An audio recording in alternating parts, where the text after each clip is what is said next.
about a modern mining industry, and that doesn't mean an industry that is mechanized. I think we must be very clear that when we talk as a modern mining industry, mechanization is only a small part of it. For a long time, even with very significant technological development, we will still be a labor-intensive industry. And that's because of the nature of our reefs. It's not because our engineers don't know how to design or create equipment. The nature of our ore bodies dictates that we're gonna be labor-intensive for a long time still. But in our speak, modern mining industry means one that really takes cognizance of the fact that we have stakeholders that need to benefit from the resources that belong to all the people of this country. And I haven't lost my marbles and become a socialite. It's a fact. So a modern mining industry is about optimally extracting and beneficiating the country's natural resources, causing no harm to the people or the planet. There's the safety and the environmental sides. It has to benefit the local community and the national economy, and I'm acutely aware of what our responsibility is and what government's responsibility is in terms of service delivery.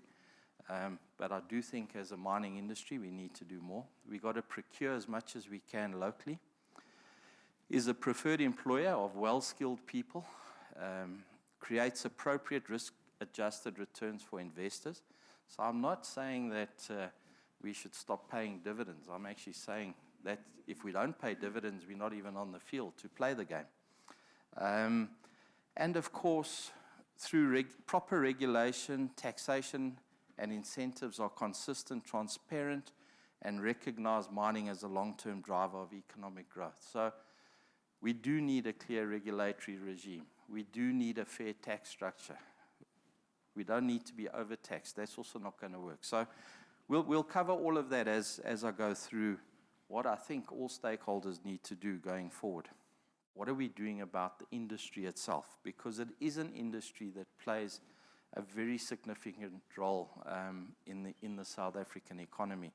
And I won't go into all of that. But driving the concept of a modernized mining industry is absolutely necessary, and we have a role to do that. If this came across as a soft approach to stakeholders, it's not. It's a very firm approach.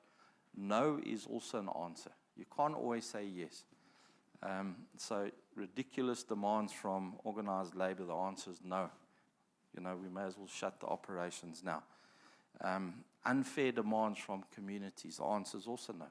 But of course, there's a lot of yes as well.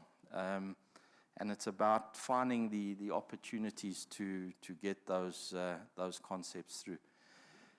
We are spending our fair share together with companies like AngloGold on research and development, specifically in the gold sector.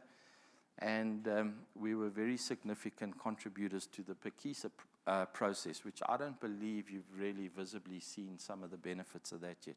That was a good process, and I do believe we'll benefit from that.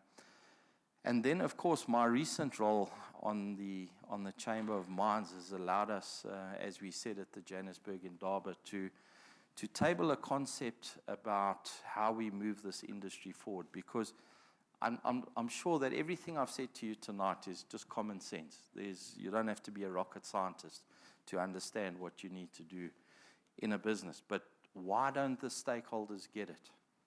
They do get it, but they don't trust you. So therefore, you never move forward. They either over-regulate the industry, or there's incredible demands to try and equalize what are considered legacy issues. So the process we tabled at the Johannesburg Indaba was really as one with a chamber hat on.